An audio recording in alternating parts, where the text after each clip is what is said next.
Hello, everyone. This is the CircuitPython weekly meeting for December 15th, 2025. This is the time of the week where we get together to talk about all things CircuitPython. My name is Tim, and I am sponsored by Adafruit to work on CircuitPython. CircuitPython is a version of Python that's designed to run on tiny computers called microcontrollers. The development for CircuitPython is primarily sponsored by Adafruit. So if you want to help support Adafruit and CircuitPython, consider purchasing hardware from them at their website, adafruit.com. This meeting gets hosted on the Adafruit Discord server, which you can join anytime by going to adafru.it/discord. We hold the meeting in the hashtag CircuitPython dev text channel, as well as the CircuitPython voice channel. The meeting typically occurs on Mondays at 2 p.m. U.S. Eastern, 11 a.m. U.S. Pacific, except when that coincides with a U.S. holiday. In the notes doc, there is a link to a calendar, which you can view online or add to your favorite calendar app.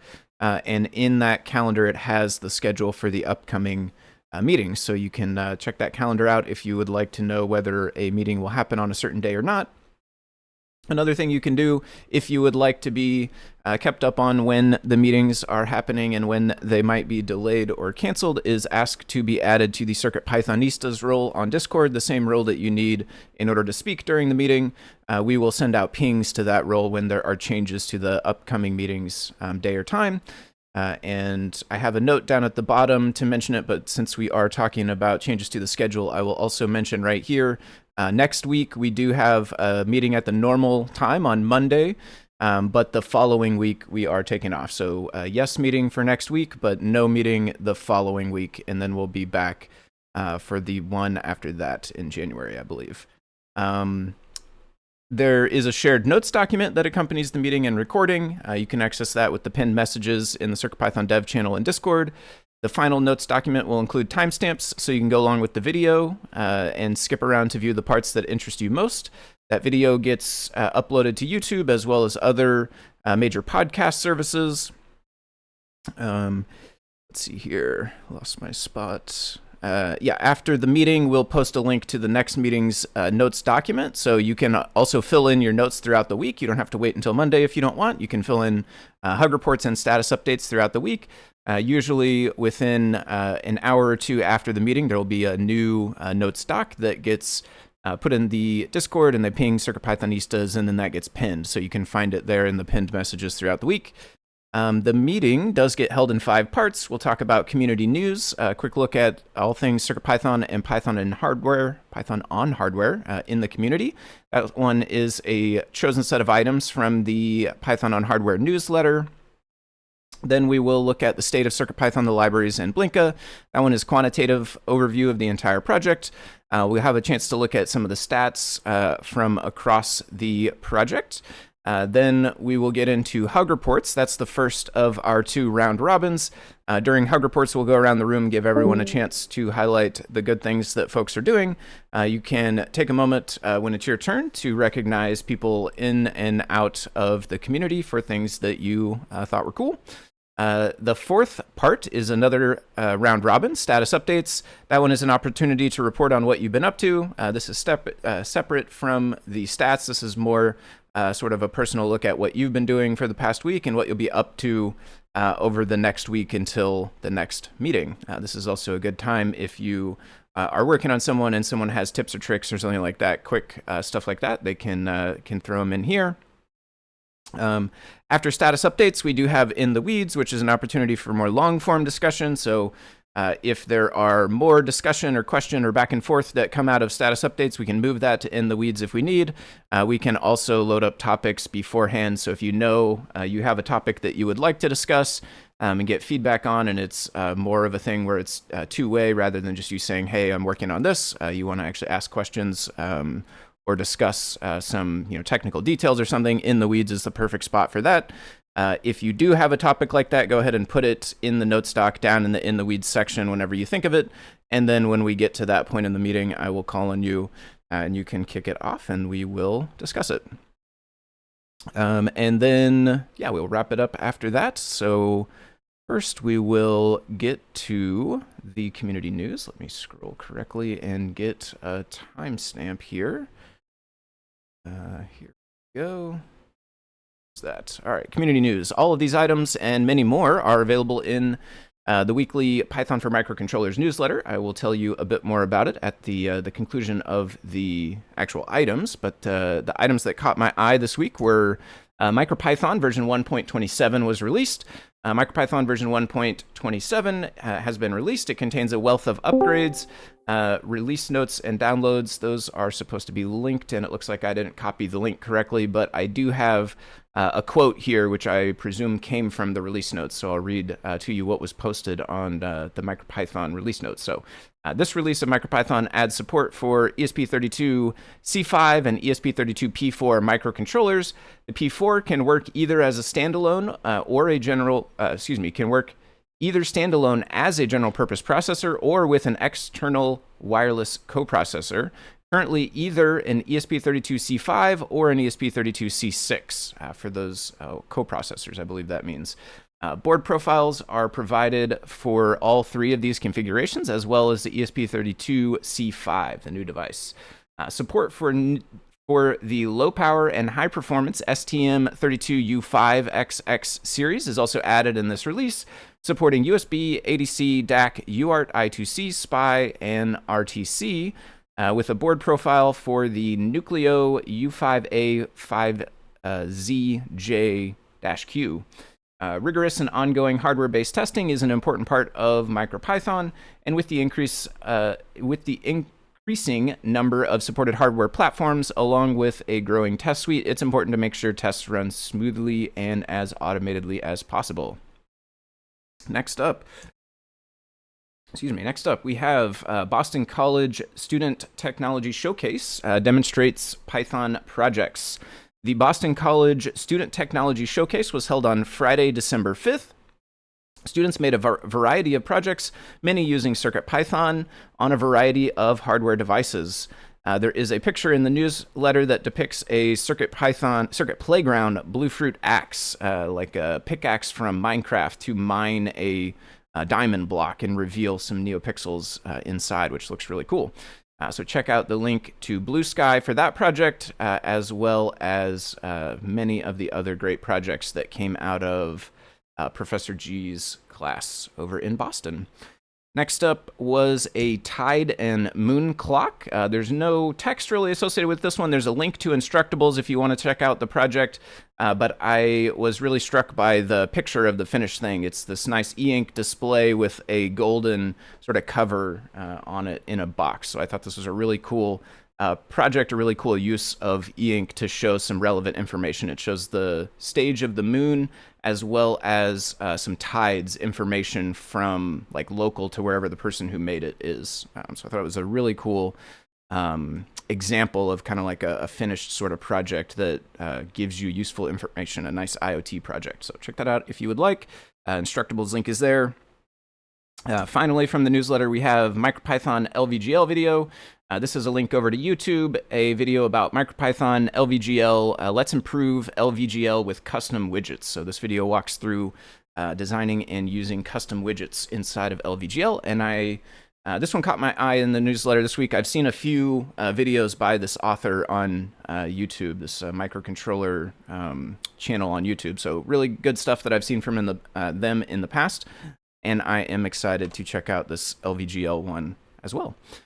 All right, so as I noted, all of these items did come from the Python on Microcontrollers weekly newsletter, which is a CircuitPython community-run newsletter that gets emailed out every Monday.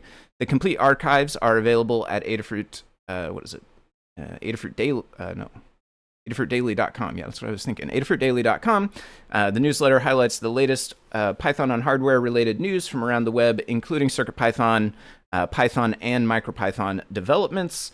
If you would like to contribute your own news or projects, you can email cpnews@adafruit.com. We always appreciate contributions from the community.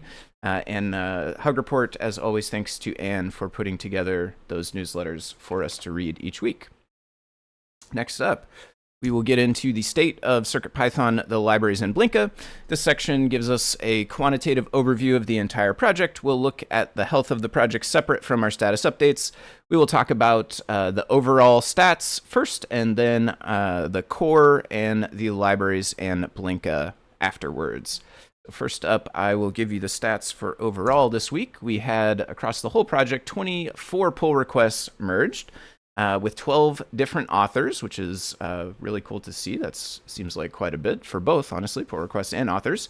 The names on this list that were newer or less frequent or just caught my eye as someone I don't recall seeing on these lists from week to week this week were Joxel and Jerzik. So the rest of the names here we do see more frequently, but we definitely appreciate folks who hang around and contribute more frequently as well. So thank you to everyone else, as well as those newer or less frequent contributors that we see this week. We did have 8 reviewers, thanks to Anne, Maker, Melissa, Scott, Liz, and Jerry, as well as Brent and Dan for doing some reviews this week. We had 8 issues closed by 7 people, 5 new issues opened up by 5 people. Yeah, and then I will pass it over to Scott if you're available to tell us about the core. Sure, happy to. Thanks, Tim. For the core, we had 10 pull requests merged from 5 different authors. One of those is Weblate, so it's actually 4. But Jerzik did add a new board def, so shout out to them. And 2 reviewers, Dan and myself. We have 22 open pull requests, so we're a few under that goal of being a single page of 25, which is great. The oldest one is 628 days, so we probably want to take a look at that. But overall, yeah, we could do a pass. We could do a pass at PRs. Most of them are 100 days or older, so we should take a look at those. Issues-wise, we had 2 closed issues by 2 people and 3 open by 3 people, so we're up 1 for 839 open issues. In the new year, we probably want to make a pass over issues as well. We do issue triaging via the milestone system. This lets us prioritize what Adafruit-funded folks are going to work on. That is to say, if you're a community member and want to dig into something that we've marked perhaps long-term, that's okay. We're happy to help support you in doing that, such as reviewing and talking about your changes. We have 10 open issues on 10.0x, although I don't think any of those are super important, super blocking of people. We have 5 open issues for 10.1.0, which is our pre-release version. And we have 1 issue not assigned to milestone, so we're keeping up with the incoming issues and making sure to triage them. So that's where we are with the core.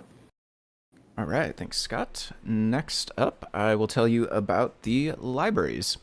We have the libraries split into groups that we call bundles, just a sort of a big folder that holds a group of libraries, and we have 2 main bundles. The Adafruit library bundle currently has 379 libraries in it, and the community library bundle, which contains libraries that are supported by the community rather than Adafruit directly. That one has 172 libraries in it for a total right now of 551 different libraries that support CircuitPython. Across the Adafruit bundle over the past week, we had 14 pull requests merged by 8 different authors. So thank you to all of our authors this week. We had 7 reviewers as well for libraries, so thank you to folks for doing reviews this week as well in library land. Of the pull requests that were merged, the oldest one was actually up there at 369 days, and then the newest ones, there was a handful of them that were just 1 day old. That leaves us after the week. Now, currently, we have 45 open pull requests left. The oldest one of those is getting up there as well, 1,215 days. The newest one is 2 days old only. And then issues-wise, we had 6 closed issues by 5 people with only 1 new issue opened up by 1 person. So that leaves us with 761 open issues right now. And there is one of them currently that's labeled a good first issue. You could find that one as well as all the rest of them at circuitpython.org/contributing, which is a website where you should head if you are interested in getting involved with CircuitPython project. Usually the first thing that we point folks towards, if they don't have like a specific aim in mind, if they just want to get involved but don't necessarily, have a specific thing they want to work on, the thing we point them towards is reviewing PRs. You can find those on that website, circuitpython.org/contributing.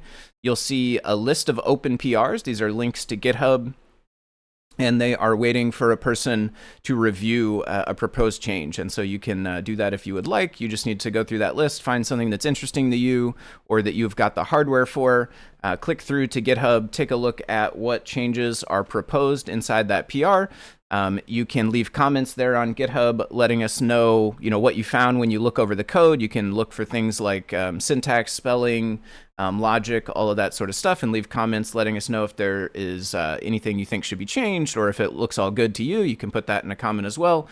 If you do have the hardware, let us know that in your comment. You can test it out, let us know how it went, and also include information like which device you tested on and what version of CircuitPython and stuff like that. If you would like to start getting your hands dirty contributing some code yourself, you can also do that from the same website, circuitpython.org/contributing.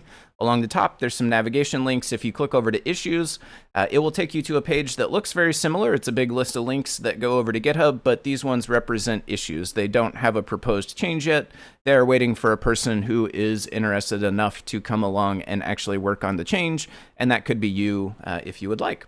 So you can look again through that list, find something that's interesting to you or that you've got the hardware for, click through to GitHub. This time you're going to want to read up on what the issue is, whether it's a bug or a new feature or something like that. Figure out what it's asking for, and then you can submit your own PR to try to resolve that issue. We do have a Learn guide for contributing to CircuitPython using Git and GitHub. We also have folks who are around on Discord who are more than happy to help get you spun up. So if you would like to contribute, be it reviewing or submitting your own pull requests, and you're having trouble with any part of the process, like the actions or the pre-commit or anything like that, please just come say hi on Discord. Let us know what you're doing. Let us know what kind of trouble you're having. We will be happy to get you some help.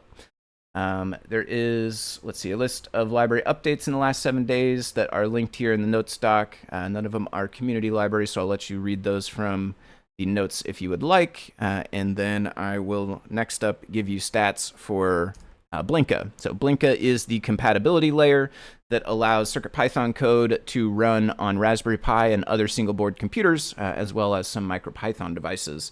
And this week, no action in Blinka land, 0 pull requests merged. There are 18 pull requests open currently, and there are issues-wise, no action as well. 0 issues closed last week. There was 1 new issue opened up, and that leaves us currently across the Blinka repos with 144 open issues. And there are a total of 166 boards that are supported by Blinka currently. Right. Next up, I will take a timestamp for Hug Reports. I will tell you what Hug Reports is about. As a reminder, Hug Reports is our chance to highlight folks in the CircuitPython community and beyond for doing awesome things. I'll start, then we'll go down the list of Hug Reports in the notes doc alphabetically. If you're text only or missing the meeting, then I'll read notes for you when we get to your turn in the list. Otherwise, I will call on you.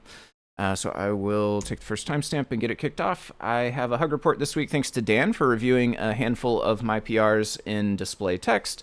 Thanks to Niradoc for finding and fixing an issue that I broke in display text and helping people on Discord when that popped up. And then thanks to Sam Blenny as well. This one is from last week, but thanks for the improvements to hashlib in the core. I think that is super cool as well. And then next up, I will pass it over to Dan.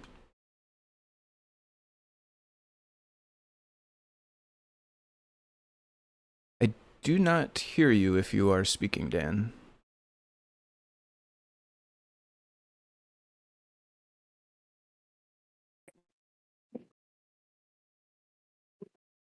I see your Discord link green, but I do not hear you.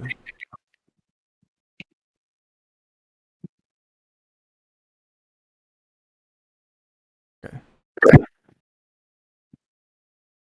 I think I almost hear myself feeding back. Yeah, definitely. But not your text or your speech rather. I can read yours for now. We need as well. Okay. Dan has Hug Reports thanks to Scott for continued work on the Zephyr port, and a Hug Report for Foamy Guy Me. Thanks for merging of display.io, bitmap label subclasses functionality into a single class. My pleasure. And next up, I will pass it over to Scott. Thanks, Tim. Just a quick hug to you and Retired Wizard in particular for lots of sustained work on FruitJam OS over the last months.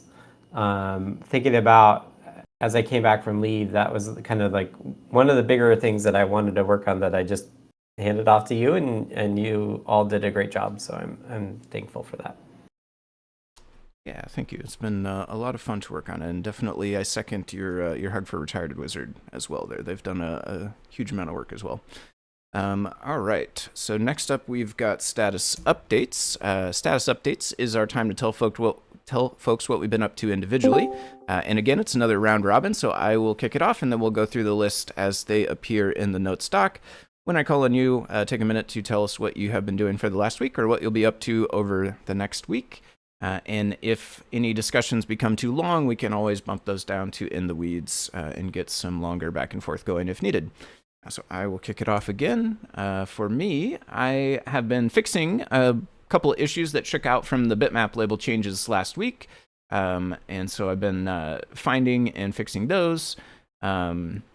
And then I did, so like all of these bitmap changes essentially were for this project, this magtag literature quotes clock, which I actually forgot clock there in the notes. And so I finished that project up last week and wrote the guide, and that's been published now.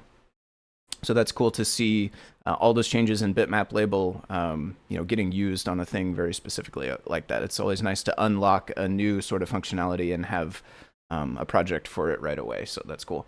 For the next project, I made a display.io checkbox widget this week. I haven't published it, but I will probably do that this week, get a new repo spun up for that. And I'm using that checkbox in the next project, which is Holiday Card Maker for the FruitJam.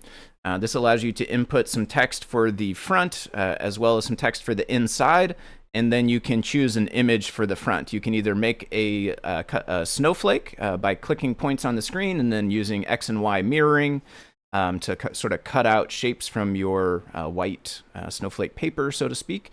Or you can choose custom images with a custom SVG or a bitmap. And then once you get everything set, you click the button and it outputs a printable HTML file to the CP Saves drive, which you can then open up on your PC and print out right from your browser, and then fold up and make a nice little greeting card. And fun project to work on. And that is it for me. So next up, I will pass it over to Dan. Let's see. Okay, how about now? This is now. Great. That's I restarted Discord. Okay, so I'm still working on the Airlift native Wi-Fi implementation and making good progress with that. Like basically all the functionality that's in the Wi-Fi radio class is done, including connection to the access point and other non-socket operations like looking up hosts, doing ping, changing and getting MAC addresses and IP addresses, that kind of thing. So the next thing to do is actually socket communication, and I'm working in the socket pool and socket class. And socket class itself files now. One interesting thing is that the Nina FW firmware that I'm using, a few years ago, someone added low-level socket operations to the protocol that Nina FW has, which are good, but nobody has actually used those, except maybe a library that's called Better Wi-Fi Nina, which I hadn't heard of until I started researching these socket operations. And I'm trying to see whether it's worth using these new operations or just using the existing operations that we already used in the ESP32 SPI library. There might be some issue with trying to do SSL properly with these new operations because it's not clear how to wrap up the SSL socket. They don't provide the SSL operations that we need. They just, ESP32 SPI, which is what I'm using, just, you can get a socket that is either SSL capable or not. So I have to see whether using these operations worked, but I'm making good progress on the whole project otherwise. And what this means eventually is that something like the PyPortal would have native Wi-Fi socket pool and SSL classes, and you wouldn't have to use the Adafruit ESP32 SPI library to use the Wi-Fi coprocessor on something like the PyPort. And that's it. All right, thanks, Dan. Next up, I will pass it over to Scott. Hello. So I've got a pull request out that adds Zephyr Spy support. There's a link in the docs there. And I also merged, I originally was going to do pushing for separate Zephyr underscore I squared C, Zephyr underscore serial modules. But when hitting Spy, we realized that like it was going to complicate everything that builds on top of bus.io Spy. So Dan and I talked about it, and we opted to merge Zephyr I squared C and Zephyr serial back into bus.io. And then when we want to add the ability to be dynamic, the Zephyr code will be responsible for delegating to port-specific code for dynamic creation. So this code still inherits the way those other two do, where the buses are in board. So you just do board.spy, board.I squared C, and it works just fine. But if you try to do bus.io I squared C or bus.io spy, it will just tell you it's not implemented. But as a result, I've got Zephyr Spy working along with display.io. So any displays that use Spy or I squared C will now work with any Zephyr board that has those things defined. Into the build system, I added the ability, like the Python build scripts, I added the ability to just say, like, if this module is enabled, then enable these other ones, which allows bus.io to pull in all of the related display.io stuff. I did run into some crashes where I was trying to use RAM that I shouldn't have, so I added, I made it a little bit better reasoned about which RAMs to actually use for CircuitPython, and actually added tests to make sure that code doesn't change. So those are run as a separate test job now. And then I'm just going to do more testing with this stuff, including like SD cards and touchscreens. Lamore was saying that it's a good test to do touchscreen reading and display writing and loading off of a SD card all at the same time as a test. So I want to do that, and then I also do want to go back and kind of like just see all of the boards that I've added to make sure that they're still working as I expect. And yeah, that should get me pretty far before the holidays. I'm out on Friday, and then I'm out starting Christmas Eve next week until the new year. And I guess I should note that I am planning on doing CircuitPython 2026 when I'm back in the new year. So start to think about kind of what we think we could do next year and beyond with CircuitPython. All right, thanks, Scott. And that is it for status updates. Next up would be a chance for In the Weeds, but we do not have any topics, so this would be where we would discuss longer form stuff, or if we needed to have any discussions, go back and forth, or discuss technical details, we would do it, but there's nothing listed today, so we will skip on past and go to the wrap-up, which I will scroll to. So this has been CircuitPython Weekly Meeting for December 15th, 2025. Thanks to everyone who participated. If you want to help support Adafruit and CircuitPython, and those of us that work on the project, consider purchasing hardware from the Adafruit shop at adafruit.com. The video of this meeting will get released on YouTube at youtube.com/Adafruit. The podcast will be made available on major podcast services. It will also get featured in the Python for Microcontrollers newsletter, which you can find at adafruitdaily.com. You can head there to subscribe to that. The next meeting is at the normal time on the 22nd, 2 p.m. U.S. Eastern, 11 a.m. U.S. Pacific. But I did want to note we are out the following week. So we have a meeting next week on the 22nd, but no meeting on the 29th. And then we'll be back the following week on the 5th, I believe. So we will see you next week, but not the following week for meetings. As always, all the meetings get held here on the Adafruit Discord, which you can join at adafru.it/Discord. If you'd like to get notified about the meetings and any changes to the day or time, you can ask to be added to the CircuitPythonistas role on Discord. And that is it. Thanks, everyone. We hope to see you all next week.